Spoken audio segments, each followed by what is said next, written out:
Okay, so we're going to talk about, or you're asking me about, people getting into the sport right now, kind of like newcomers into the sport.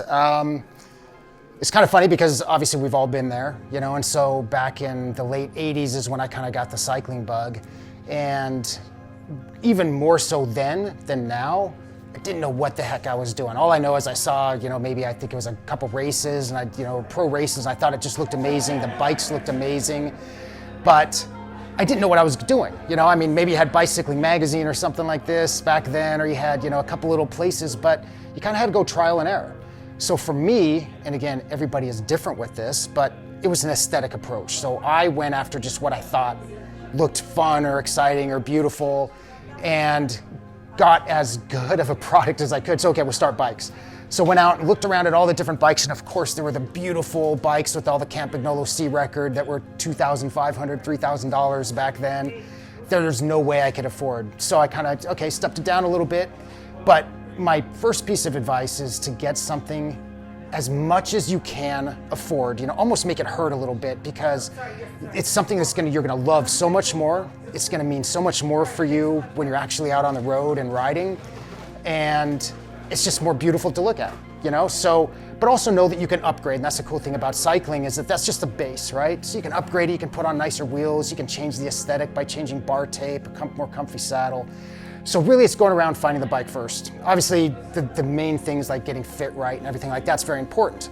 But for me, it was the aesthetic. And so I found a bike that I thought was really cool looking. And in fact, the first bike I got was a Centurion Ironman, which was funny because it was a road bike, but I loved it, and it was a great place to start. And that's how I really learned more about cycling, was by doing it. What works for me, what feels good for me. And then started upgrading the bike, and little by little got to do little things that made it more mine, that made it more fun, that made me want to ride more. That's how I started. And then the second thing that I had to learn about back then, especially, again, now we have so much information, it's almost harder now, because everywhere you look, there's like 5,000 different directions you can go, right? And everybody's an expert, and everybody tells you what the best thing is. But I don't know these people, what do they know, type of thing. So I could almost see it being a little harder right now, because there's more choices, more people telling you what to do. Back then, it was just you. Go out and try something and see how it works. So when it came to probably one of the most important parts of cycling, for me, when you think cycling, you think the bike.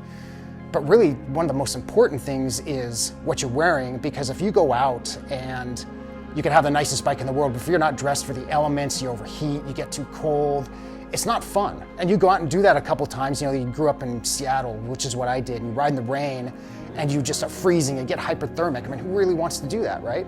So one of the most important things to do is really find the right gear to wear.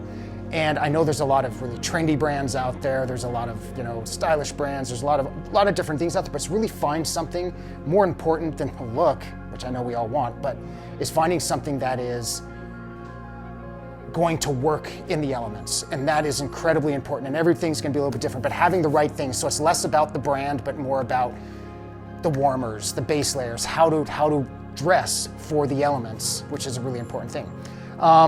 The third main point, which has definitely changed a lot now than when I first started, but that is protection.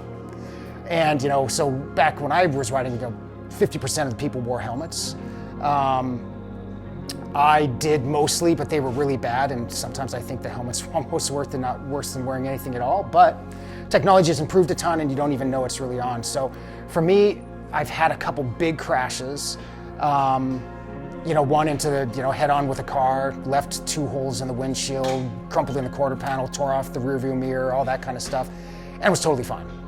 That was half a mile from here, and I was just riding home, so kind of crazy. So that is something I can not really say enough of, is just make sure that you're looking out for yourself. Riding safe, and that goes more than just putting on helmets and pads and all that stuff, but putting on helmets for sure.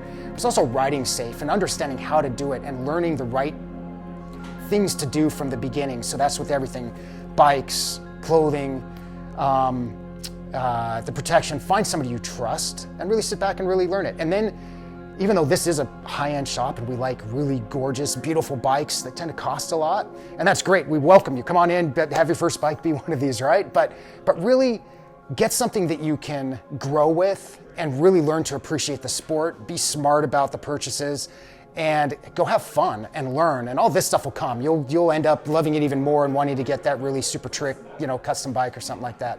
But that's kind of the main stuff for me.